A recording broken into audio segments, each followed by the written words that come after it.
So usually a failure is down to one of four things. Mismatch of market timing. You're either too early or too late to market. And it's often very, very difficult to pick exactly the wave at the optimal time to ride it all the way to the beach. He didn't make any presumptions about how we're going to price it or cost it. He asked for opinion. And it's very important how you phrase this question. Oh, I imagine. And the way he phrased it was, what I look for, Paul, is I look for five things. First of all, there's got to be a great team. And I'm actually very optimistic for the decade ahead. I think we're going to see an age of innovation and discovery unlike anything that we've seen before.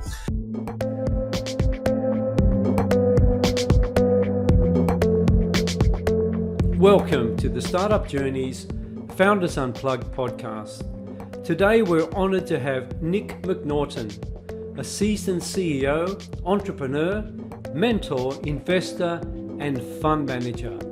With a remarkable career spanning multiple industries, Nick brings a wealth of experience to our conversation. Nick's extensive background includes successful ventures in the software industry, angel investing and creating territory-wide early-stage innovation ecosystems. He's played a pivotal role in the success of various startups, including Focus, Windlab, Lithicon, and more. Join me as I delve into Nick's journey from his beginnings in the software industry to becoming a highly successful venture capitalist. We'll explore his insights into creating innovation ecosystems, his experiences as a CEO and board member, and the lessons he's learned along the way. Nick's journey is a wealth of knowledge for aspiring entrepreneurs, providing practical insights and lessons that can guide new founders on their startup paths. Stay tuned for an inspiring conversation with Nick McNaughton, where we unravel the layers of his entrepreneurial journey and extract valuable lessons for startup founders.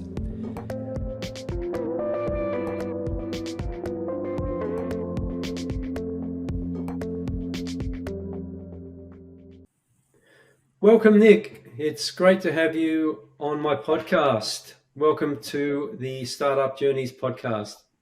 Thanks, Paul.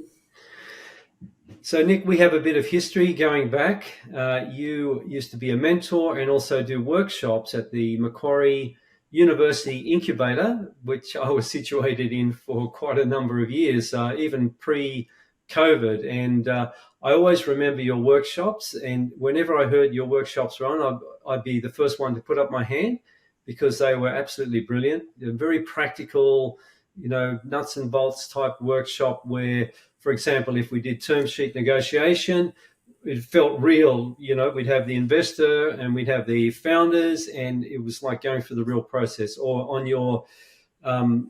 your courses on sales, you'd actually get us to make calls. And I remember actually making appointments within the workshop. So they're pretty amazing. And you've been a fantastic mentor over these years. I really appreciate you being on today.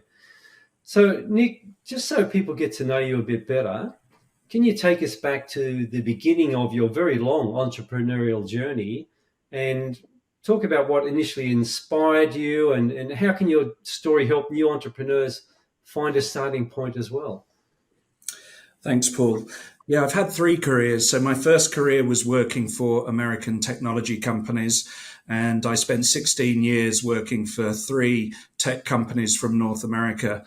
And my specialty was setting up the Asia Pacific region for them, from Japan all the way down to New Zealand.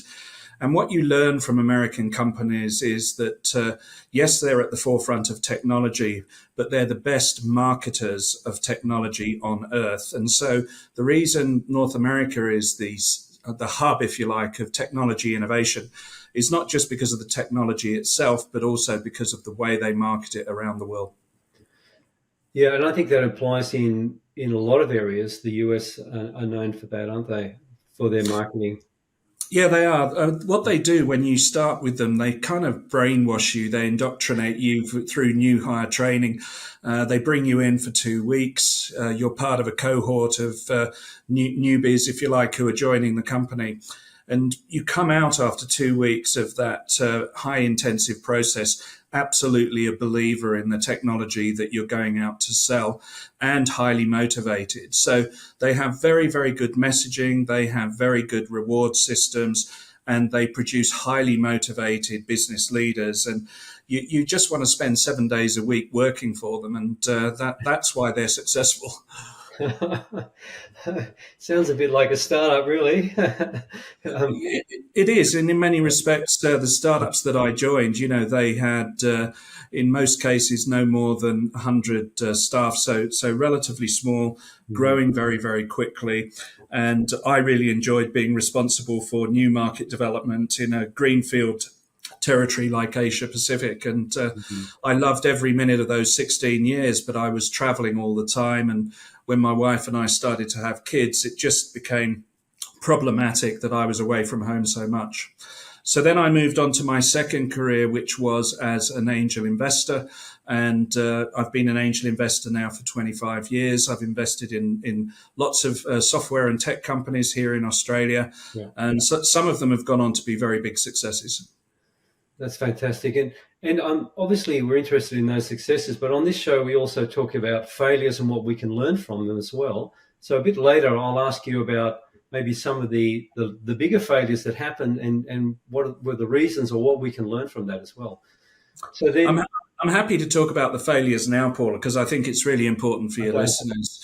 And so usually a failure is down to one of four things.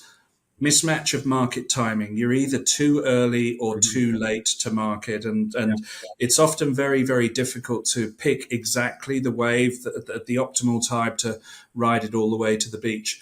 There's a technical failure, so it's a visionary capability, but in fact, the technology sophistication is too much and you can't actually get a product to market. The third is a team failure where the two founders usually fall apart and decide to go in different ways. And the fourth reason is that you just can't execute fast enough and someone comes over the top and beats you to the finish line. So those are usually the four reasons of startup failure. That's interesting because I feel like my startup had all four of those. The VR technology was way too early for a start, and there was a lot of other issues as well. But that's really good reasoning behind that. So can you give an example of maybe some of the bigger failures that you've been involved with as an investor, and relating back to those four reasons that you said, and maybe a couple and with different failing for different reasons out of those four? Yeah, so there was a company in Canberra called Simmersion Technology. They had a geospatially accurate platform which allowed them to do 3D visualizations, and they made their money from doing, diagrams. For example, the National Arboretum here in Canberra, after the fire of 2003, the territory and federal governments wanted to replace that with something, a national icon, and obviously the National Arboretum was the project that they settled on to put there. And Simmersion was contracted to do the 3D visualization of it. And I remember, 10 years ago, 15 years ago, seeing this 3D model, which you could fly through and look at it from different perspectives. It just looked magnificent. And today, if you go to the National Arboretum, it looks exactly like the model did 10 to 15 years ago. But the company decided to create a product that allowed other people to create spatially accurate 3D worlds. And that product was called Micosm. And the reality was the vision was right, the capability was correct, but the technology leap was just too far. We could not manage to get a downloadable piece of software that worked on any computer. It had to have an extraordinarily high-end computer with high-end graphic cards, and ultimately we just ran out of money and had to close up the company. Yeah, it's interesting because I was talking with Bernie Orenstein. You know him from the incubator as well, And we're talking about AI, and AI has been around for 50 years. He was involved even in the 90s with that. And it's just now that it's really taking off because we have the technology or capability for that. Even going back to the VR space, when we in 2017 we were creating 360 video VRs, and we wanted to put it together a certain way. There wasn't a technology for that, and we started to develop it ourselves. But then we were self-funded, and we took a long time to do that. It really blew out. And then others sort of leaped over us as well. So all these different things that happened. So that was a good example, anyway, Nick. Thanks for that. And so, as someone who has a vast experience as a CEO, investor, and fund manager, what advice do you have for new founders who are just starting the entrepreneurial journey, say in the software industry? Thanks. I believe that the first thing a founder needs to do is really make sure that they do market validation. So there's a temptation for a software developer to start writing code straight away and getting stuck into application development. I counsel against that. I think what needs to be done is this market validation. And one of my workshops, which you talked about in the preamble for this podcast, was my selling to grow capability. And one of the case studies that I talk about in that is about a entrepreneur in the 90s who decided that he wanted to create a trouble ticket management system. This was at the dawn of the internet. And before he wrote any code, he decided to make 400 calls to prospective customers. And it was really market research, Paul. But what he did on each call, he would reach into an organization. He would find out who was responsible for customer service. Yeah. He would call them. He would ask them, firstly, what system are they using at the moment, to see whether there was competition. Secondly, could they improve the way they did their trouble ticket management? And if it could be improved, what would be the top 5 features that they would like to see in a platform? And through those 400 calls, Greg got better at obviously making the calls and listening and doing the discovery. But he got 4 things out of doing those 400 calls. The first thing was he confirmed that there was a need for a online trouble ticket management system. So he got proper market validation. The second thing he got out of it was that he got the minimum viable product feature list. So the top 5 feature requests, which he heard consistently across call after call after call. But not only did he get the MVP scope, he also got version 2, version 3, version 4, version 5, based on the spreadsheet that he collected of all the feature requests that he had. And he categorized them based on the number of times that he heard the feature requests. So the ones that he built early in the application lifecycle were the ones that were most critical to the customers. The third thing he got was he got a captive list of beta users. He asked them at the end of the call, when we ship the MVP in 90 days, would you like to be a beta user? So he got 50 of those 400 that agreed to be beta testers. Brilliant.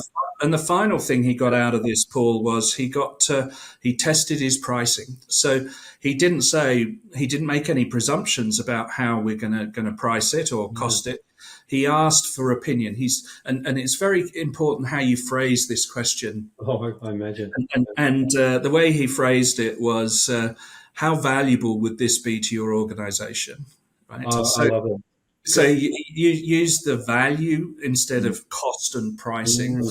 And so he found that, in fact, it would be very valuable to an organization. And then he said, well, what sort of pricing model would you like? And he found that they would like to buy per seat. So, most of them had quite a few people in customer service, and everybody wanted to have a login. So he heard that the customers wanted to have a per seat pricing model.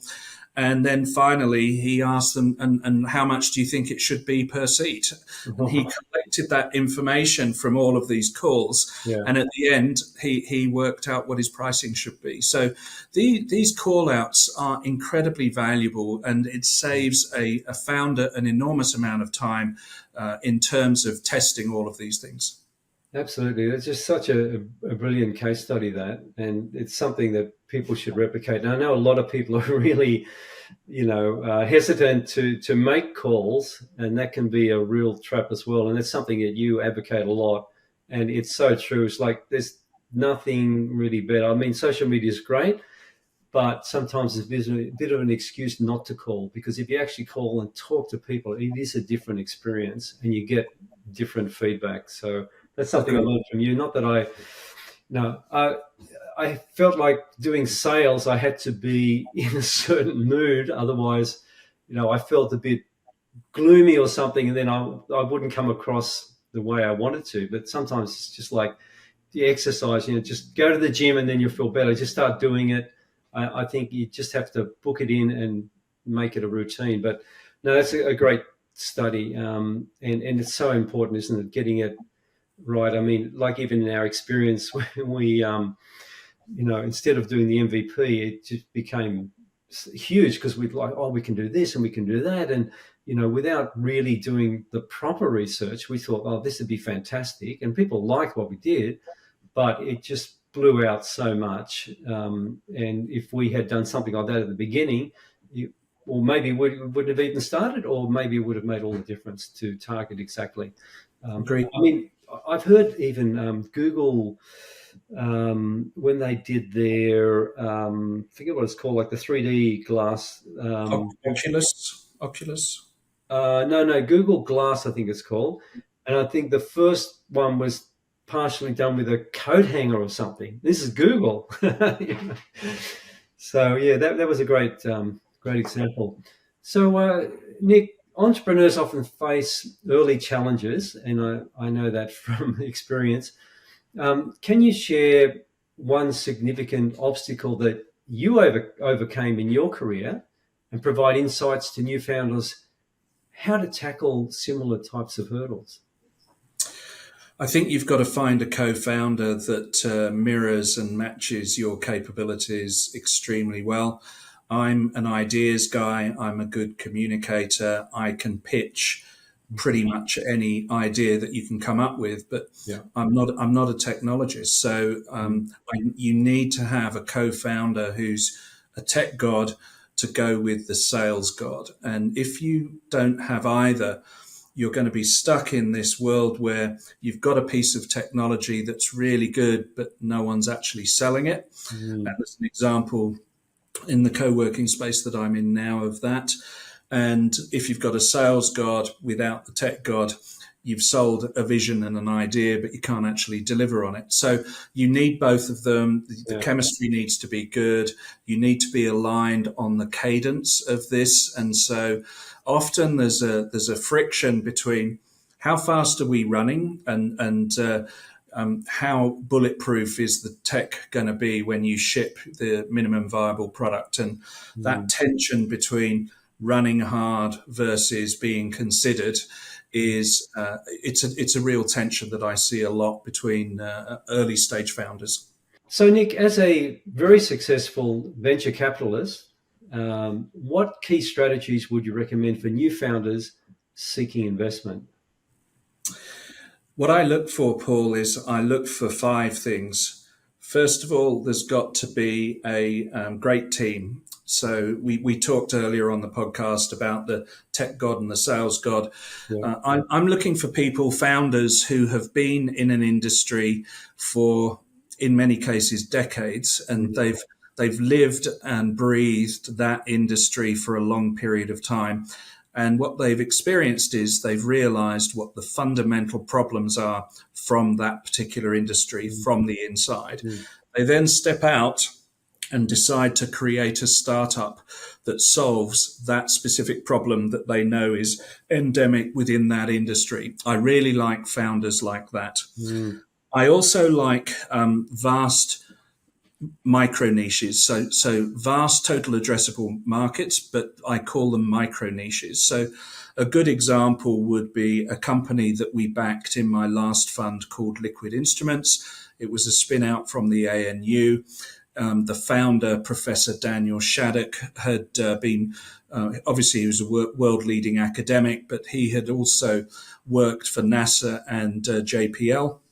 And when he came back to his lab, he'd been working with a technology called FPGAs, Field Programmable Gate Arrays, a specific chip that NASA uses a lot that allows the logic in the chip to be reprogrammed. And so they put them in all of their space vehicles because they're up there for a long period of time and they want to have an ability to reprogram the vehicle to do other things. Right. And so Daniel had come back to the ANU with this idea about an FPGA.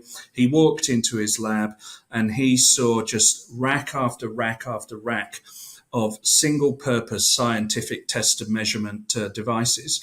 And immediately he said, well, why are we doing this? Why don't we have an FPGA in the middle of the device? And then we can reprogram it to be an oscilloscope or a spectrum analyzer or a PID controller, etc. Mm-hmm. And so he came to us with that simple idea, and I went, that is a really good idea. And you know what? The scientific test and measurement market is worth billions of dollars, but there's a very small number of players and it hasn't been disrupted for 50 odd years. And so we liked that because a technical founder knew the industry inside out, saw what the industry problem was, came up with a novel unique way of solving it. And literally we provided him with some seed funding. He created an MVP in 90 days that worked. Wow. And straight away we went, that's a great idea. Fast forward to today, Daniel's got a team of about 100 people. He's raised over $50 million. He sells in 35 countries and it's localized into 8 different languages. And, he's destined for greatness. So that's a good example of the sort of attributes and characteristics I look for from founders. Wow. Yeah. And really great story. Okay, I'm just going to go back to the previous question. I was thinking how you were talking about, how founders need to complement each other. So in the case of my startup, which relates to the question you just answered as well, both of us had decades within the teaching and learning industry. We're both trainers and, involved in that industry, particularly like vocational education. And we saw that it was a huge problem. Like the completion rate was really, really low. Students were bored. This is online learning, okay? And so when I came across VR, I thought, wow, this is amazing. You can actually put people in the space and everything else. So we had that you talked about, but neither of us were sales or marketing people. And neither of us were really technologists. I had an understanding of it, but and that was a real issue. I mean, we got involved. We got developers on board. That developed it. It took quite a while, but they did a reasonable job.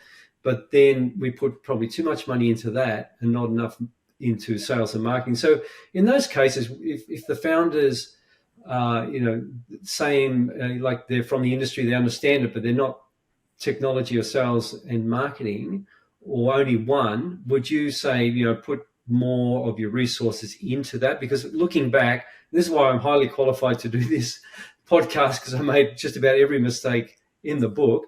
I look back and think, should have developed less and put a lot more into selling the MVP. You do teach people how to sell, and it is best if founders sell, but I wasn't successful at for different reasons, like going back to timing and to technology and all sorts of things. But what would you recommend in the case, like in our case, where that similar situation? What would you recommend? I think you've got to really test the market, Paul. So you have to do these calls. I remember actually when we were doing the sales workshop with you, you were actually pretty successful at getting appointments, right? So I think you made 12 to 15 calls and got 3 or 4 appointments for the following week. Yeah. That's a pretty good hit rate. So it tells you that you've got product market fit. The prospect understands that there is a problem that your solution could solve, and you then have an opportunity to go and pitch it to them. So I'm a great believer of pre-selling ideas. So if you can find a business where for various reasons you can pre-sell a concept, so you don't actually build the solution, you sell the concept of the solution.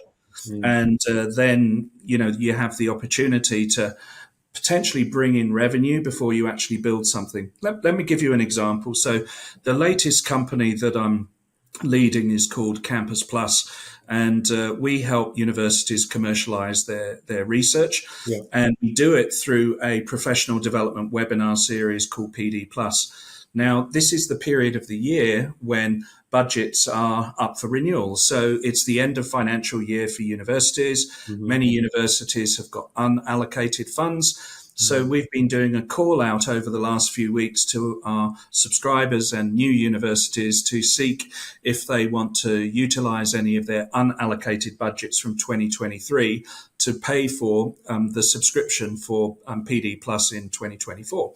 Yeah. And surprisingly, we're getting quite a lot of success with that. In addition, what we're introducing a new capability which we're launching next year called Platform Plus.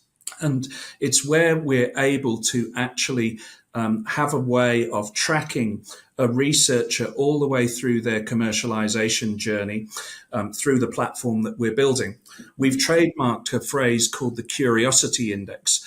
And I'm sure your listeners will be interested in how we're doing this. So our belief is that a university which has thousands of academics and researchers, they can't possibly know what everybody's working on at any one time. No. And so they need a systematic way of doing talent identification. One trigger of talent identification is when a researcher, an early career researcher, starts to educate themselves on how to commercialize an idea. So it's the very first moment when they say, I'm thinking about commercializing an idea, I'd better go and learn about commercialization. Yeah. And so they sign up for our webinar series, and it's the very first moment that they've put their hand up and said, I'm thinking about commercializing an idea. Now, we capture them, we track them all the way through their learning journey, and we provide their name back to the university because they're not, in general, more often than not, they're not on their radar. And so what we've done is we've been promoting Platform Plus. We're launching it in March next year. And through these conversations and dialogue, we've been able to hear from our universities what sort of features they'd really like. A good example of a feature request that I heard last week was when a researcher signs up for PD Plus, is there a button where it says, sign me up for the whole season? So instead of having to sign up for 20 individual webinars, can I click a button and automatically they're signed up for the whole season? Yeah. The diary, the calendar invite goes into their calendar. The link for the webinar is there.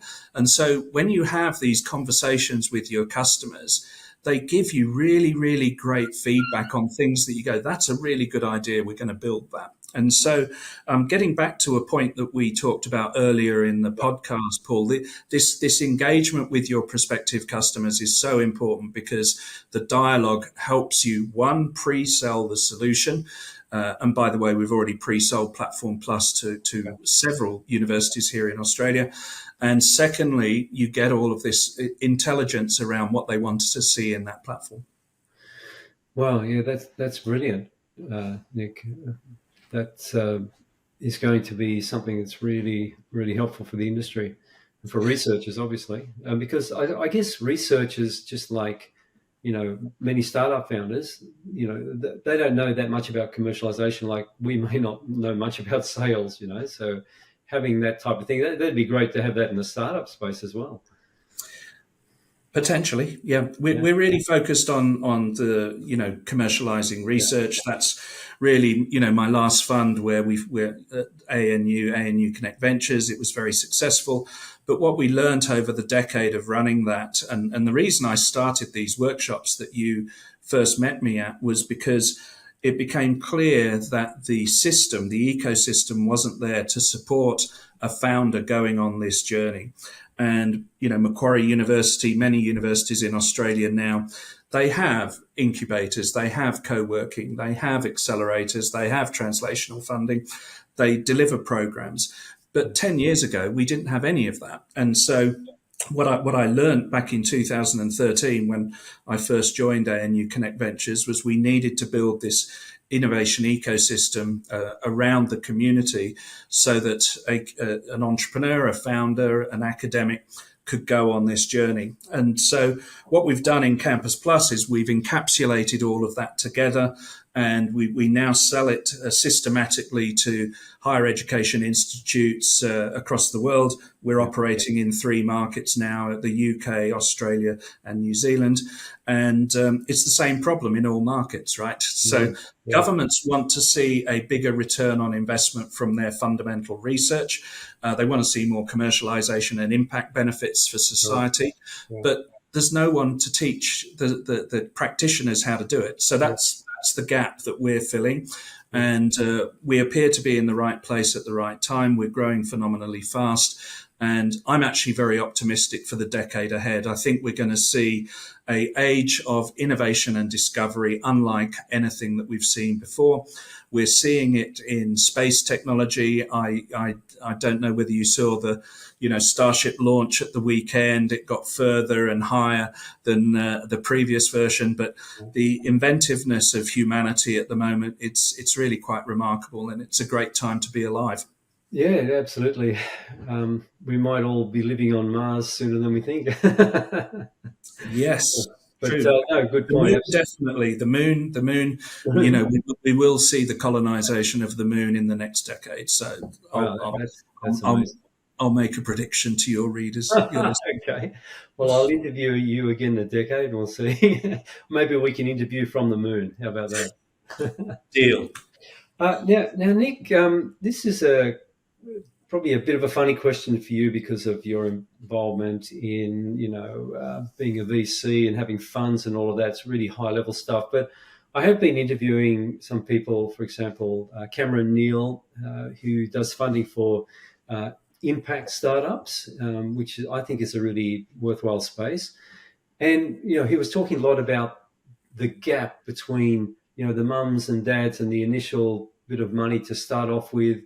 And then if you go after like an angel investor, it could be, $1 million, but some of them might just need $80,000 for maybe a container coming from Vietnam with fair trading staff, or, that gap. And apparently it's a huge gap and it's a real problem. I don't know if you have any thoughts on that with your experience. We're certainly starting to see a very well-established social enterprise sector. Mm-hmm. We're behind the US in terms of the philanthropy. We're not very philanthropic, to be frank, Paul, here in Australia.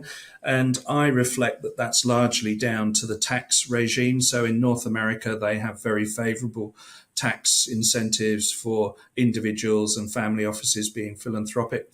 That really stimulates investment in social and impact ventures. So I think as a country, we could do more to stimulate a tax system that allows our citizens to be more philanthropic. I do think also that the program layer around social and impact is it's a little bit behind the commercialization ones. The for good, for impact accelerator programs that I interact with, they're still embryonic, and they do struggle for funding. Generally, they get their funding from a state or territory funding body. Yeah. And then I think the people that it attracts, it's goodwill. It's a lot of goodwill and good intentions. But there's this tension between, okay, how are we going to fund it over the long term? Because if we put money in at the beginning, can we get it to sustainability? So I think the big problem is coming up with sustainable ideas that are for impact and social benefit, and the funders look for that. So I think the challenge is sustainability. I think really that's what it is. Nick, so with your experience in managing the venture capital funds, how should new founders approach raising capital for their startups? And just one note on that, a mentor and a founder once told me, if you're going to go down the investment path, just give yourself a whole year and do it full time, because that's what you'll need. Would you agree with that? Absolutely, it's very time consuming, and this is really the tension for a founder. On the one hand, they've got to build product, get customers, get market traction. On the other hand, they've got to raise money, and I see the tension in the founders who come to pitch to me. They're working very long hours and getting lots of no's. It's very demoralizing. You have to have a certain self-resilience to be able to be a successful founder, because you get a lot of knockbacks, people who don't believe you, don't believe the idea, don't believe the timing's right, etc. And so I think, first of all, you have to have a good idea. Okay, so have a good idea that is getting early market traction. If you have a good idea where you can show people you've got product, customers, revenue, or you've got beta users, that's the first signal that you're onto something. Yeah. Secondly, you've got to be able to sell it to people very, very quickly. So, you've got to have a clear pitch. What is the hook that's going to bring somebody in, whether it's an angel investor or a venture capitalist who goes, that's a really good idea and I can see this being successful. You have to be credible. So having track record helps, whether it is backing startups before as an angel or a venture capitalist, because investors want to trust you that you know what you're doing, and so all of those things really matter when you are raising money, whether it's from high net worth individuals, angel investors, or from a venture fund. The final thing I'll say, Paul, is it's a numbers game. So if you only have 5 conversations and get 5 no's, does that mean your idea is unbackable? No, it means that you haven't had enough conversations. So, you need to have 100 conversations on your long list and then whittle it down gradually to the 5 that are interested to talk to you, and then secure 2 or 3 that actually go on the journey with you. So typically when I see founders who are trying to raise money, they're just not having enough conversations. I chose not to go down that path because I thought, no, we're going to go after customers, trying to get some sales rather than that. But, in hindsight, so many mistakes. This is what this podcast is about. But, it may work for some and not for others. But then again, if we did the strategy of, doing the 400 calls and getting that right at the beginning, then that would have made a huge difference as well. So many lessons to learn. I know that if I did start another startup now, which I'm not looking at doing, things would be very different. You'd still make mistakes, but you'd make a lot less. And I've heard that in the US, the VCs there much more likely to support or fund startup founders that have had failures because of all the lessons they've learned. But failure is like in Australia, it's not looked at the same as the US. What are your thoughts on that? What are your thoughts on failures and startup founders failing? And would you fund a startup founder that has failed, say, several times before? I would, as long as the new idea made sense and had got early market traction. So the very essence of being a founder is that it's high stakes. The risk of failure is very high, and the number of people who go on to have a globally successful company is minuscule. But I believe the nothing ventured, nothing gained. I think it's great that we have a much more entrepreneurial culture as part of our society now. And in particular, as I've got older, Paul, I turned 60 this year. I feel as young and entrepreneurial as I did in my 20s. I think, we need to be careful to not be ageist. I think good ideas come from everywhere. and people who have lived a rich and broad commercial life have got some insights and perspectives and networks that some of our younger entrepreneurs don't have. And so I'm a great believer in looking at anyone who comes through the door. I don't judge them based on how old they are. I judge them on the quality of the idea. Okay. Yeah, great advice. All right, so to finish off, Nick, if you could leave new founders with one piece of advice or wisdom based on your extensive career, what would that be? It would be self-belief. You have to believe that the idea that you've come up with is world-beating and that it's just a matter of energy, effort, skill, luck, capital that will allow you to go on a very fulfilling journey. And so I believe that we're in for this decade of opportunity. And I know that society is now more entrepreneurial than we have ever been before. And so I'm looking forward to seeing the next entrepreneur walk through the door with an idea that just blows my socks off. And I'm starting to see that every week again. So it's a great time to be an entrepreneur. Mm-hmm. It is hard work and tiring and stressful, as you well know, Paul. Yeah. But I believe that the endeavor is worthy. So I would encourage all of your listeners to take their idea out of the closet, wherever it is, share it with people, test the concept, get feedback on it. And if you have validated it enough, with enough people saying that's a really good idea, you should do that, I encourage you to get out there and become an entrepreneur. Just to wrap up, Paul, I would just encourage all of your listeners to keep plugging away with their great idea, discovery and invention. Test it with as many people as possible. And I'd like to wish them all the success in their endeavor. Thank you so much, Nick, and really appreciate you being on and sharing your wisdom on this podcast. And I'm sure it'll help many entrepreneurs.